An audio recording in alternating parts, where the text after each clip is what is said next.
auditeurs yi ñuy déglu yépp ci Oxygène FM di nuyu aussi waa Actu Banlieue di leen sargal nag ci weer wi nga xam ne moom la ñu génn muy weeru jigéen ñi waaye tamit di nuyu population Sénégal yépp di leen delloo njukkal ci li ñu tabbaat son excellence monsieur le président de la république jox ko un deuxième mandat ndax ñoom ñoo génn voté ji ñoom ñoo tànn ba mu am 58,26%. kon loolu ñu ngi leen ci delloo njukkal bu baax a baax. waaw ñu ngi génn nag ci weer bi nga xam ne mooy weeru jigéen ñi ñu ciy fête 8 mars muy la fête des droits des femmes mu nekk fête bu am solo Sénégal nag def ci ay jéego yu rëy yu jëm ci jigéen ñi ndax bu ñuy wax loi sur la parité homme-femme Sénégal am na ci position bu baax parce que Sénégal mu ngi nekk 6e mondial loolu nekk nag avancé bu baax a baax.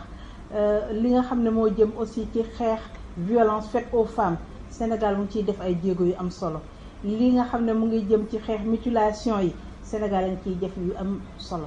am na yoo xam ne nag dafa nekk ci projet wu jigéen ñi lu mel ne avortement médicalisé loolu jigéen ñi ñu ngi ciy liggéey fii ci Assemblée nationale ñu ngi ciy liggéey en rapport avec les femmes juristes parce que dafa nekk question boo xam ne pour ñu mun ko présenter au niveau du bureau de l'Assemblée nationale, présenter ko en commission et en plénière, il faut d'abord ñu waxtaan ci ak leader d'opinion waxtaan ci aussi ak chef religieux yi ba ñu jox ñu seen aval parce que dafa nekk loi boo xam ne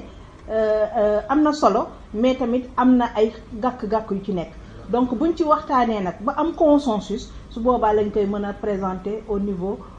du bureau de l'Assemblée nationale sous forme de proposition de loi nga xam ne jigéen ñoo koy porter présenter ko aussi en commission et su jàllee ñu présenter ko en plénière parce que question boobu bu ñuy wax avortement médicalisé dafa am fan lañ ko teg ndax gis nañu ay xale yu ndaw yoo xam ne dañ leen di violer ñu jële ci ëmb loolu nekk lu metti trop nga gis tamit ay ñoo xam ne inceste moo leen dal loolu tamit nekk lu metti beneen bi tam boo duggee ci prison yi jigéen ñu bari ñoo xam ne ñu ngi leen fa denc ñu ci bari dañ leen denc parce que dañu jur doom sànni ko wala dañu jur doom suul ko mu nekk nag ay jëf yu metti ay phénomène de société yu ñaaw yoo xam ne yu metti la yu dal ci kaw jigéen ñi ñu liggéey nag ñun ci avortement médicalisé pour su cas yooyu amee ñu xool naka lañ koy encadrer balaa ëmb bi di dem fenn ñu may ko mu dem ci médecin yi ñu xool naka la ñuy def ba arrêter ëmb boobu waaye nag ni ma ko waxee lu ci mënti nekk rek ci waxtaan lañ koy doree buñ ci waxtaanee nag ba am ci consensus national ñu doog ko mën a présenter au niveau de l'Assemblée. waaw yaakaar moom mën nañ ko dundee tout le temps parce que nag nit tant que mu ngi am bakkan mën na continuer di dundee yaakaar wante ni ma ko waxee dafa nekk loi boo xam ne il faut ñu waxtaan ci parce que nekkul mbirum député kese nekkul mbirum jigéen kese mbirum société la phénomène de société la et comme phénomène de société la il faut ñu waxtaan ci ak acteurs yépp ndax bi ñuy def loi sur la parité noonu lañ ko defee dañuy waxtaan ak acteurs politiques yi waxtaan ak chefs religieux yi waxtaan ak société civile ba am seen kàddu doog a mën a andi nag loi sur la parité homme-femme avortement médicalisé aussi noonu lañ koy defee di ko waxtaan ak chefs religieux yi di ko waxtaan ak leader d'opinion yi société civile jigéen ñi góor ñi waxtaan ci ak ñépp ba nga xam ne nag d'accord nañu ci ñu doog ko andi nag doo ko xool naka lañ koy présenter sous forme de proposition de loi. mën nañ ci am yaakaar ci 13e législature. en tout cas 13e législature ñu ngi ciy liggéey bu baax a baax depuis 12e ñu ngi ciy liggéey 13e aussi bi mu ñëwee mu ngi continuer liggéey bi ñuy continuer rek di dundee yaakaar pour que loi boobu ñu voté ko fii ci waaw xam nga bu ñuy wax journée internationale de la femme 8 mars wax naa ko léegi dafa nekk journée boo xam ne jigéen ñi dañu war a daje pour xool xeex bi nga xam ne ñu ngi koy xeex pour jot seen àq ak seen yelleef fan lañ ci topp fan lañ ci toll donc dafa nekk journée d'évaluation kon nag dafay laaj jigéen ñi toog seen biir waxtaan xool ñun kat ñu ngi doon xeex wàllu parité am nañ ko léegi parité boobu ñu am ban jeexital la am ci jigéen ñi ñu ngi doon xeex violence faite aux femmes bien que mu ngi continuer du am yan jéego lañ ci am ñu ngi doon xeex scolarisation des jeunes filles ban jéego lañ ci am donc loolu moom mooy waral manifestation yi ñuy def ci journée 8 mars bi di ci dolli nag ay activités yoo xam ne dafay gën a dëgëral jigéen ay activités yu dem ci autonomisation des femmes xool jigéen ñi naka lañ leen di jàppale ci matériel d'allègement des travaux des femmes, naka lañ leen di jàppale ci financement, naka lañ leen di jàppale sax ci renforcement de capacité ba ñoom ñi nga xam ne mooy seen droit ñoom ñu mën ko xeexal seen bopp jotal ko seen bopp. Donc loolu moo tax 8 mars bu ñu ko waxee même tout le mois de mars activités yi dafay bari, loolu lépp pour jigéen ñi mën a waxtaan mën a échanger seen biir xool yan jéego lañ def, xool aussi lan moo leen dese ak naka la ñuy def ba loolu leen dese. waaw am na ay questions yoo xam ne moom dafa nekk toujours ci parlant yu jigéen ñi, bien que ñu ngi ciy def ay progrès ay yu mel ne accès à la terre. Donc jigéen ñi ñu ngi koy jooy fu nekk ne suuf jafe na leen, waaye loolu itam ñu ngi ciy liggéey ba am na ay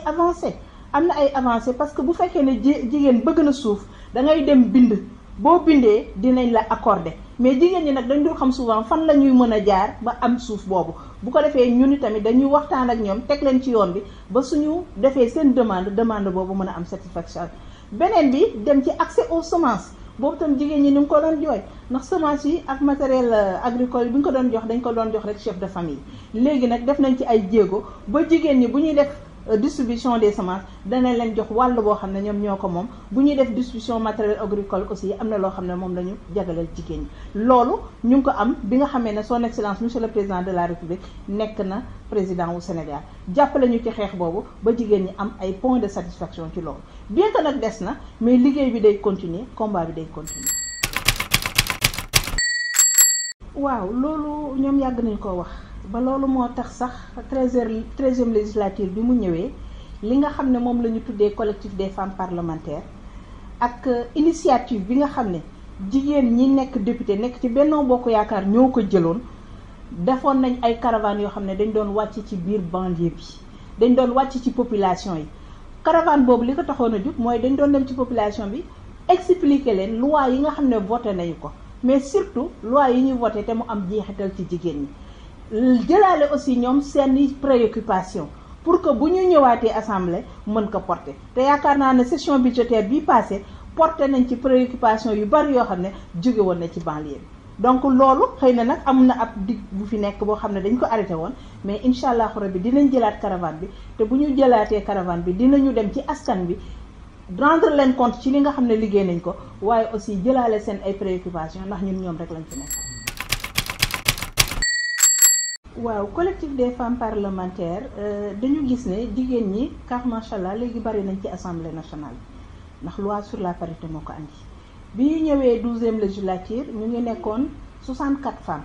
sur 150 députés, 13e bi ñu nekk 69 femmes sur 165 députés. Jigéen ñooñu nag opposition majorité non inscrite ñoom ñëpp ñoo ànd bokk ci li ñuy tuddee collectif des femmes parlementaires. Collectif boobu li ko tax a jóg mooy ñuy échanger suñ biir di waxtaan suñ biir pour que jigéen ñi di am taxawaay bu rafet ci biir parlement bi, waaye itam pour que jigéen ñi di ànd malgré bien que majorité kii nañu am nañu présence quantitative, ñu am aussi des prestations qualitatives. Maanaam jigéen ñi bu ñu yëkkatee kaddu rek ñu xam ne kaddu boobu kat kaddu qualité la, boole si jigéen ñi aussi di porter préoccupation yi nga xam ne moom la ñuy fekk seen base yi. ndax xam nañ ni jigéen ñi ñoo gën a jege population yi, comme ñoo leen gën a jege nag nañuy waxtaan ak ñoom di xam seen ay préoccupation bu ñëwee di ko porter. Beneen bi nag mooy dañuy wax ne jigéen ñi mënuñoo bëri assemblée nationale te seen bëriwaay boobu du am jeexital ci vécu wu jigéen ñi. Donc loolu moo tax assemblée nationale aussi dafa collectif des femmes dañuy xeex pour ñu dem ci ay lois yoo xam ne dina jël en charge les préoccupations des femmes. Loolu moo tax ñu def bouclier ba léegi am nañu li ñuy tuddee un rapport genre. Dañ doon xeex pour am budget sensible au genre, xeex boobu ñu ngi ciy topp ba léegi, waaye am nañ ci jéego ndax ministre des finances bu ñëw léegi assemblée nationale daf ñuy indaaleel rapport genre. Rapport genre bi daf ñuy faire permettre ñu saytu bu ñu jëlee par exemple ministère de l'agriculture ñu xool ministère de l'agriculture budget boobu ñu ko voteel lan la ci jigéen ñi moom, lan la ci couche vulnérable yi moom, bu ko defee ñu xam ne def nañu un partage équilibre. Ñu def ko ci agriculture, def ko ci élevage, def ko ci yenn ministère. Donc loolu tamit dafa nekk jéego bu am solo. Collectif des femmes aussi à l'unanimité xeex nañu ànd ba ñu yónnee ñu un projet de loi modifiant le code de la famille ba introduire ci la nationalité te loolu amuloon. Góor rek moo doon jox nationalité jigéen jabaram soxnaam ak doomam, waaye léegi jigéen mën na jox nationalité borom këram ak doomam. Donc loolu mu nekk ay avancées yu am solo. Donc collectif boobu dafa nekk un cadre d'échange boo xam ne dañ fay daje ñun li ñu boole nag du lenn lu dul doon jigéen amul parti amul coalition amul dara doon jigéen ay jigéen lañu donc dañuy toog waxtaan xool naka la ñuy taxawee ci assemblée nationale bi xool aussi lan mooy préoccupation yu jigéen yi ñu mën ko porter ci nu mu gën a rafet. waaw xam nga man nag dama xaw a bien que philosophe la mais dama xaw a stoïcienne tuuti dama gëm ne nguur moom yàlla moo koy joxe donc ki yàlla wax ne kii moom mooy jiite rek luñ ca tolloo incha allah dina jiite mu doon góor mu nekk jigéen. c'est vrai nag am nañu mébét am jigéen mu jiite institution bu toll ne assemblée nationale mébét boobu am nañ ko waaye nag dañ koy bàyyi lépp ci loxo yàlla bés bu ko yàlla attee rek incha allah dina am jigéen ñi daal ñoom ñu ngi def li nga xam ne mooy seen rôle ñu ngi def li nga xam ne mooy seen devoir li ci des nag nañ ko bàyyi loxo suñu bon problème mu compétence yaakaar naa léegi Sénégal kenn waxatu ko fi parce que nag jigéen ñi jàng nañ am ay diplôme fa góor ñi jàngee am ay diplôme jigéen ñi am nañ éthique fa góor ñi amee éthique jigéen ñi am nañu conviction ak détermination fa ko góor ñi amee kon loolu moom ce n'est plus un problème te am nañu expérience bi parce que am nañ fi ay jigéen yoo xam ne dañ leen def premier ministre ñu liggéey fi liggéey bu rafet am nañ jigéen boo xam ne dañ ko jox institution muy le conseil économique social et environnemental mu liggéey bu rafet def ay preuve am kon fii ci assemblée nationale am nañ fi ay jigéen yoo xam ne ay vice-présidente lañu di liggéey bu rafet di présider de la plus belle manière di régler ay problème fii ci assemblée nationale ci ni mu gën a rafetee jigéen ñi fi ne nii ñeewatuñ daray góor kon li ci des damay wax rek nañ ko bàyyi suñu borom mais problème compétence kenn waxatu ko. waaw c'est vrai que pouvoiru fal moom ak folli constitution bi président de la république la ko jox waaye nag mën nañ ko ñaan te li ñu koy ñaan mooy gouvernement bi nga xam ne mu ngi koy teg na jigéen ñi nekk ci gouvernement ba am fa doole parce que nag moom ci boppam moo ne xam na ne jigéen ñi contribuer nañ bu baax a baax ci élection am comme nag jigéen ñi contribuer nañ bu baax ci élection am ñu ngi koy ñaan gouvernement bi mu teg na ci dooleel jigéen ñi parce que nag li ñuy wax le monde appartient aux femmes de dañuy wax rek waaye le monde appartient aux femmes donc na président de la république dooleel jigéen ñi ci gouvernement bi nga xam ne ñu ngi koy teg ñu ko koy ñaan daal en tout cas de la manière la plus solennelle. am nañ ci yaakaar parce que nag président de la république combat boo xam ne jigéen ñi yëkkati nañ ko rek ànd na ci ak ñoom. ñu ngi fàttaliku le combat sur la parité président de la république il était premier ministre il était au cœur de ce combat barki Dembo Ndiaye bi ñuy xeex fii parité ci assemblée nationale